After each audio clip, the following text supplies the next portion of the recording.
Assalamualaikum warahmatullahi wabarakatuh. Perkenalkan, nama saya Brigdian Numiza. Saya merupakan perwakilan dari kelompok 8. Di sini saya akan mempresentasikan hasil dari kelompok kami, yaitu dengan tema wawasan Nusantara. Adapun di sini anggota kelompok yang pertama yaitu Tegar Yustino, kedua Muhammad Faiz Alfaris, yang ketiga yaitu Dwinaros Simanjuntak, yang keempat Mutia Maifitri, dan yang terakhir Berdian Numiza.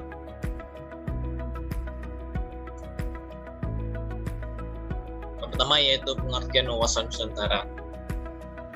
Wawasan Nusantara merupakan cara pandang terhadap bangsa Indonesia dengan orientasi menjaga kesatuan dan persatuan untuk mencapai tujuan nasional.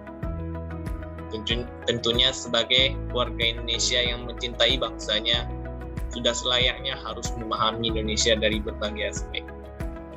Wawasan Nusantara merupakan cara bagi Indonesia untuk memandang dirinya sendiri sebagai satu kesatuan antara ideologi, politik, ekonomi, sosio-kultural, serta masalah keamanan dan pertahanan. Selanjutnya yaitu fungsi wawasan Nusantara.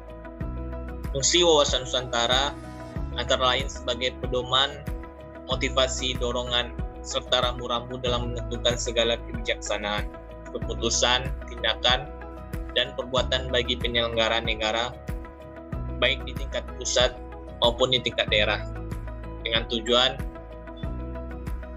untuk kehidupan bermasyarakat, berbangsa, dan bernegara. Wawasan Nusantara juga berfungsi untuk membentuk dan membina kesatuan bangsa dalam negara Indonesia, serta merupakan ajaran dasar nasional yang melandasi kebijakan serta langkah pembangunan nasional di Indonesia. Kemudian isi pokok wawasan Nusantara menurut para ahli, yaitu isi pokok Deklarasi Juanda tanggal 13 Desember 1957 oleh Perdana Menteri Insinyur Haji Juanda Kartawijaya, menyatakan bahwa Laut Indonesia adalah termasuk laut sekitar di antara dan di dalam Kepulauan Indonesia menjadi satu kesatuan wilayah NKRI. Menurut pasal 25A Undang-Undang Negara Republik Indonesia tahun 1945, NKRI adalah sebuah negara kepulauan yang berciri Nusantara dengan wilayah yang batas dan haknya ditetapkan dengan undang-undang. Kemudian yaitu peran wawasan Nusantara. Wawasan Nusantara memiliki peran penting untuk mewujudkan persepsi yang sama bagi seluruh warga Indonesia antara kelompok dan konteks sosiologi, politis, serta pantangan yang harus dihindari dalam perbuatan tindakan yang menanggapi norma-norma etika, moral, nilai agung, atau nilai anarkis menuju ke arah disintegrasi bangsa. Selanjutnya yaitu tujuan wawasan Nusantara. Wawasan Nusantara bertujuan untuk mewujudkan nasionalisme yang tinggi di segala aspek kehidupan rakyat Indonesia, yang lebih mengutamakan kepentingan nasional daripada kepentingan individu, kelompok, golongan, suku, bangsa, atau daerah, selama tidak bertentangan dengan kepentingan nasional atau kepentingan masyarakat banyak. Menurut Christine Kansil dan kawan-kawan, dalam bukunya Pendidikan Kewarganegaraan di Perguruan Tinggi, menjelaskan bahwa tujuan wawasan Nusantara adalah mewujudkan kesatuan dalam segenap aspek kehidupan nasional, yaitu aspek alamiah dan aspek sosial. Tujuan keluar pada lingkungan bangsa dan negara yang mengelilingi Indonesia ialah ikut serta mewujudkan ketertiban dan perdamaian dunia berdasarkan kemerdekaan, keadilan sosial, dan perdamaian abadi. Selanjutnya yaitu hubungan wawasan Nusantara sebagai wawasan nasional. Wawasan nasional Indonesia dikembangkan berdasarkan wawasan nasional secara universal, sehingga dibentuk dan dijiwai oleh paham kekuasaan geopolitik, dan dasar pemikiran wawasan nasional yang disepakati negara Indonesia. Bangsa Indonesia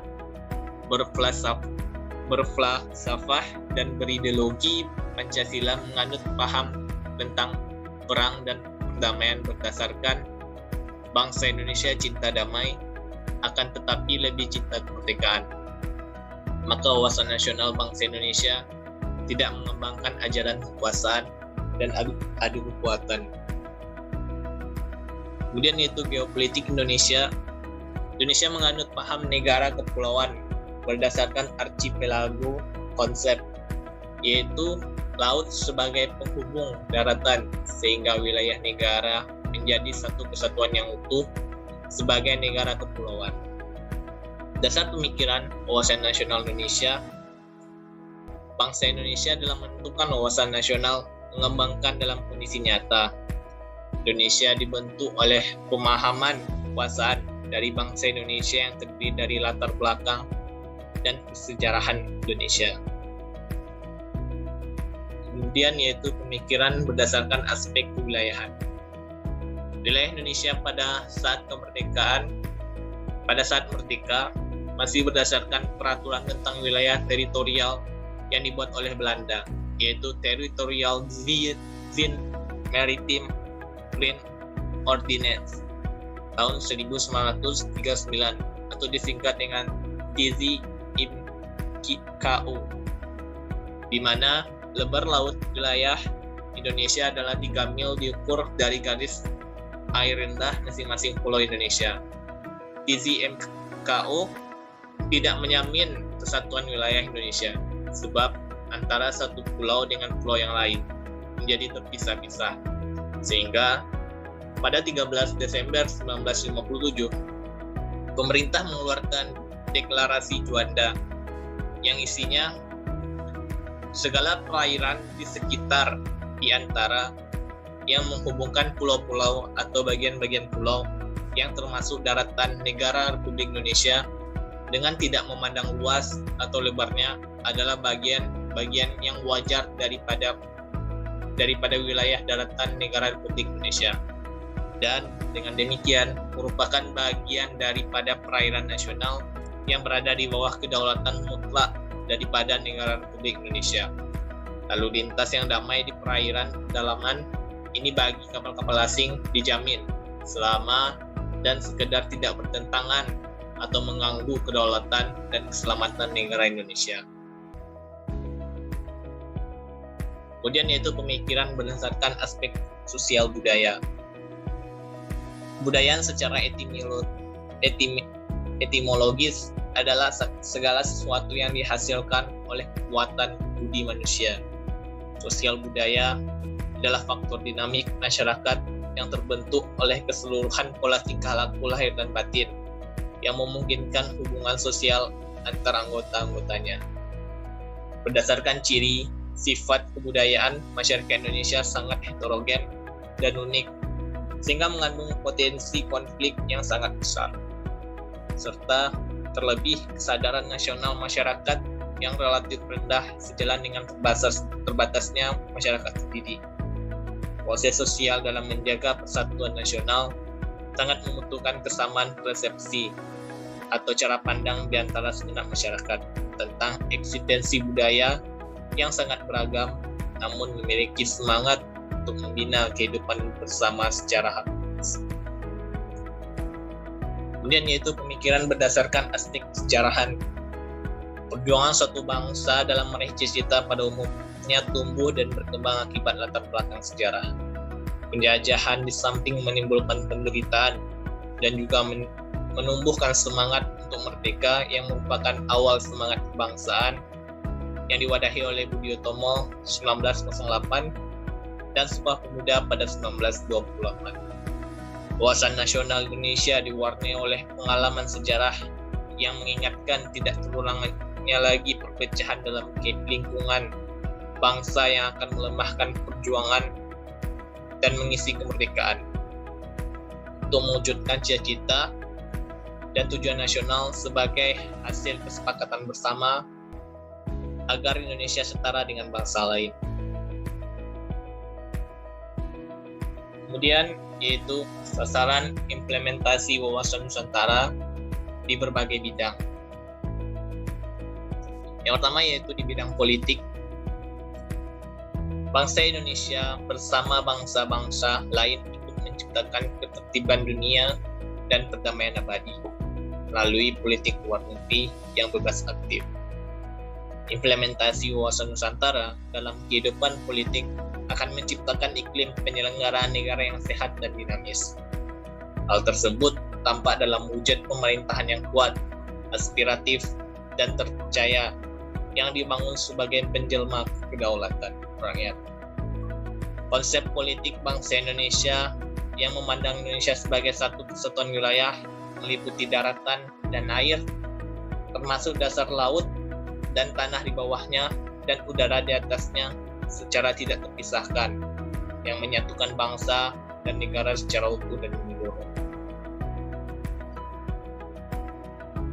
Kemudian di bidang ekonomi, dalam bidang ekonomi, implementasi wawasan Nusantara akan menciptakan tatanan ekonomi yang benar-benar menjamin pemenuhan dan peningkatan kesejahteraan dan kemakmuran rakyat secara adil dan merata. Di samping itu, juga dapat mencerminkan tanggung jawab pengolahan sumber daya alam yang memperhatikan kebutuhan masyarakat antar daerah secara timbal balik serta kelestarian sumber daya alam itu sendiri. Yang ketiga yaitu di bidang sosial budaya. Implementasi wawasan Nusantara dalam kehidupan sosial budaya menciptakan sikap batiniah dan lahiriah yang mengakui, menerima, dan menghormati segala bentuk perbedaan atau kebinekaan sebagai kenyataan hidup sekaligus karunia Sang Pencipta. Implementasi ini juga menciptakan kehidupan masyarakat dan bangsa yang rukun dan bersatu tanpa membedakan suku, asal-usul daerah, agama, atau kepercayaan, serta golongan berdasarkan status sosialnya. Kemudian, sosialisasi wawasan Nusantara. Untuk mempercepat pencapaian tujuan wawasan Nusantara, di samping implementasi seperti yang telah disebutkan di atas, perlu juga dilakukan permasyarakatan sosialisasi wawasan Nusantara kepada seluruh masyarakat Indonesia. Permasyarakatan wawasan Nusantara tersebut dapat dilakukan dengan cara yang pertama yaitu menurut sifat atau penyampaiannya yang dapat dilaksanakan sebagai berikut, yaitu dengan metode langsung, yaitu penyampaian dengan cara ceramah, diskusi, dialog, dan tatap muka. Kemudian yaitu metode tidak langsung, yaitu penyampaian dengan menggunakan media elektronik maupun media cetak. Yang kedua yaitu metode penyampaian yang berupa. Di sini ada metode keteladanan. Melalui metode penularan keteladanan dalam sikap sehari-hari pada lingkungannya, terutama dengan memberikan contoh, dengan berpikir, bersikap, dan bertindak mementingkan kepentingan bangsa dan negara atas kepentingan pribadi dan golongan, sehingga timbul sikap cinta tanah air. Selanjutnya yaitu edukasi melalui metode pendekatan formal yang dimulai dari tingkat kanak-kanak sampai perguruan tinggi dan sebagainya, dan juga melalui metode pendekatan informal dapat dilaksanakan di lingkungan rumah keluarga, di lingkungan pemukiman, pekerjaan, dan organisasi kemasyarakatan. Kemudian yang terakhir yaitu komunikasi, tercapainya hubungan komunikatif secara baik yang akan mampu menciptakan rasa saling menghargai, menghormati, dan tenggang rasa sehingga terciptanya kesatuan bahasa dan tujuan tentang wawasan Nusantara. Integrasi wawasan Nusantara melalui metode integrasi adalah terjadinya persatuan dan kesatuan. Kemudian yaitu tantangan implementasi wawasan Nusantara. Itu yang pertama yaitu pemberdayaan masyarakat. Menurut John Naisbitt dalam bukunya Global Paradox menyatakan negara harus dapat memberikan peranan sebesar-besarnya kepada masyarakat. Kemudian yaitu dunia tanpa batas. Perkembangan ipteks mempengaruhi pola pikir, pola sikap, pola tindakan masyarakat dalam aspek kehidupan. Kualitas sumber daya manusia merupakan tantangan serius dalam menghadapi tantangan global. Kemudian di sini ada era baru kapitalisme. Menurut Sloan dan Zuracher dalam buku Dictionary of Economics menyatakan kapitalisme adalah suatu sistem ekonomi yang didasarkan atas hak milik swasta atas macam-macam barang dan kebebasan individu untuk mengadakan perjanjian dengan pihak lain dan untuk berkecimpung dalam aktivitas ekonomi yang dipilihnya sendiri berdasarkan kepentingan sendiri serta untuk kesejahteraan rakyat.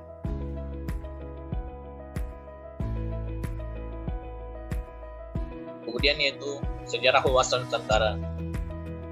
Indonesia dalam wilayah Nusantara memiliki sejarah yang sangat berwarna, mulai dari zaman kerajaan-kerajaan, penjajahan bangsa Eropa, perjuangan kemerdekaan, hingga zaman pasca kemerdekaan. Pada 13 Desember 1957 menjadi tonggak sejarah lahirnya wawasan Nusantara melalui Deklarasi Juanda dikukuhkan pada tanggal 18 Februari 1960 dalam Undang-Undang Nomor 4 Peraturan tahun 1960 tentang perairan Indonesia. Politik Divide et Impera yang dijalankan oleh VOC dan pemerintahan kolonial Belanda masih cukup diingatan para sejarawan dan pejuang kemerdekaan Indonesia. Kemudian yaitu mendeskripsikan esensi dan urgensi wawasan Nusantara. Sebagaimana telah dikemukakan bahwa esensi atau hakikat dari wawasan Nusantara adalah kesatuan wilayah dan persatuan bangsa. Mengapa perlu kesatuan wilayah? Mengapa perlu kesatuan bangsa? Sebelumnya Anda telah mengkaji bahwa sejarah munculnya wawasan Nusantara adalah kebutuhan akan kesatuan dan keutuhan wilayah Indonesia yang terbentang dari Sabang sampai Merauke. Wilayah itu harus merupakan satu kesatuan, tidak lagi terpisah-pisah oleh adanya lautan bebas. Sebelumnya kita ketahui bahwa wilayah Indonesia itu terpecah-pecah sebagai akibat dari aturan hukum kolonial Belanda, yaitu Ordonansi 1939. Baru setelah adanya Deklarasi Juanda tanggal 13 Desember 1957, wilayah Indonesia barulah merupakan satu kesatuan, di mana laut tidak lagi merupakan pemisah tetapi sebagai penghubung wilayah Indonesia. Kemudian di sini ada contoh kasus wawasan Nusantara, yaitu yang pertama krisis multidimensional Indonesia. Krisis nilai tukar yang dialami oleh bangsa Indonesia pada periode Juni 1998 telah membawa akibat yang sungguh di luar perkiraan siapapun, bahkan tak pula diprediksi oleh para ahli. Krisis tersebut pada kisah lanjutannya berkembang dan meluas mencapai krisis multidimensional, baik itu ekonomi, politik, sosial budaya, dan kemudian identitas bangsa. Kemudian krisis ekonomi tersebut ditandai kesulitan memperoleh bahan pokok dan kesempatan kerja. Sebagai akibatnya, banyak perusahaan yang harus gulung tikar dikarenakan krisis hutang akibat depresiasi rupiah yang amat tajam dan mendadak.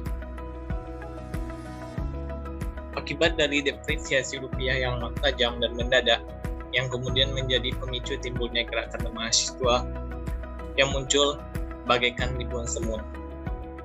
Gerakan mahasiswa itu kemudian menciptakan kesadaran kolektif komponen bangsa yang lain untuk menyadari bahwa upaya mengatasi krisis ekonomi haruslah diawali dengan reformasi di bidang politik. Kemudian ada kasus Sipadan dan Ligitan yang kini telah menjadi milik Malaysia. Jadi bukti lemahnya bangsa Indonesia memahami konsep wawasan Nusantara. Permasalahan yang dihadapi bangsa Indonesia semakin hari semakin berat. Maka penerapan dan pemahaman konsep wawasan Nusantara sebagai landasan visional mutlak perlu ditanamkan kembali dalam tatanan kehidupan masyarakat Indonesia. Euforia reformasi telah menghilangkan arah dalam pembangunan yang merata dan adil. Karena hilangnya arah visional pembangunan bangsa. Era desentralisasi dan globalisasi saat ini menjadi tantangan dan peluang bagi bangsa Indonesia untuk terus bertahan menjaga keutuhannya. Tantangan globalisasi yang semakin besar akan merusak keutuhan Negara Kesatuan Republik Indonesia apabila tidak memiliki arah pandangan hidup yang kuat. Pemahaman yang kuat tentang konsep wawasan Nusantara dapat menjadi benteng dalam mempertahankan keutuhan Negara Kesatuan Republik Indonesia. Terima kasih, sekian dari kelompok 8. Jika ada salah kata maupun tindakan, kami mohon maaf. Saya akhiri. Assalamualaikum warahmatullahi wabarakatuh.